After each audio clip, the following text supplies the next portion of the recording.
Hi, it's Paul Rogers from RockGrip.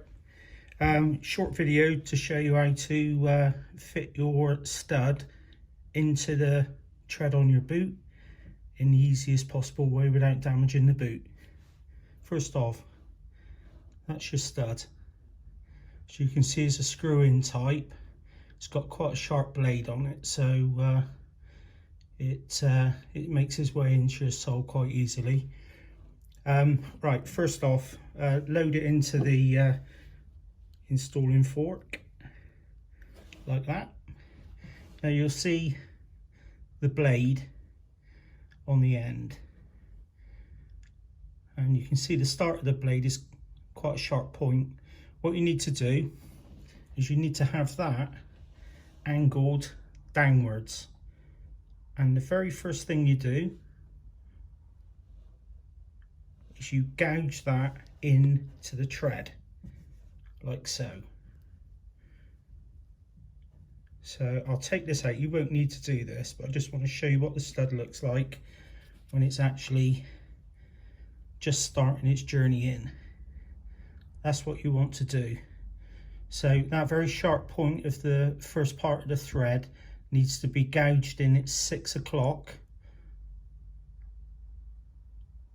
like that, in the area that you want to screw the stud into. So I try to aim for the center part of the tread that I want to put it into. So you need to size the stud up so it looks central, and then gouge that first part of the thread just below so that the stud's like so. Right, from that,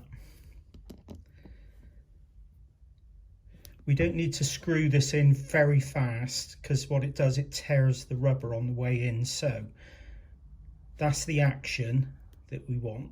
So keeping the stud central to the actual knobble on the sole, start turning it clockwise, just a little bit at a time, and you'll feel the stud going tight or tighter, which is a good sign, because you know then that it's working its way in.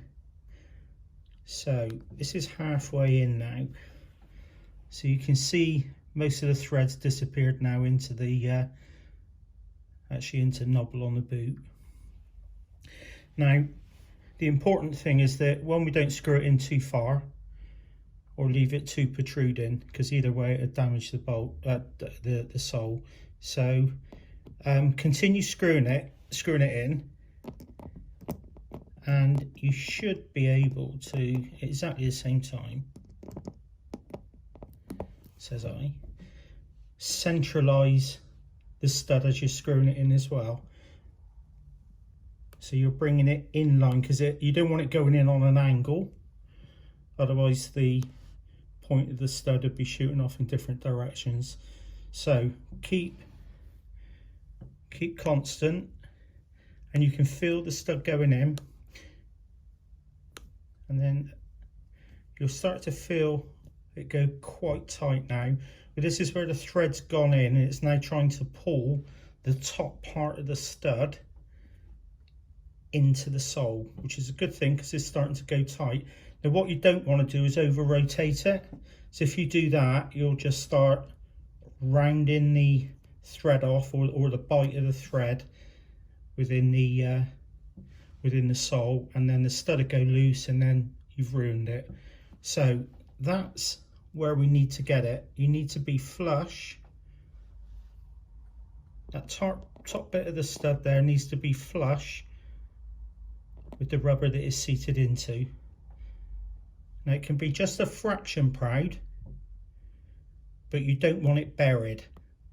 That's how the stud should look, like that. So what I'd suggest you're doing, if you're fitting a DIY set to your new boots, don't dive straight in on your boot. Get yourself an old shoe with a reasonably thick sole, and just practice, because you can screw these in, screw them back out. So if there's any problems with anyone fitting this, they can get in contact with me through Facebook on the RockGrip boot page. So thanks for your time.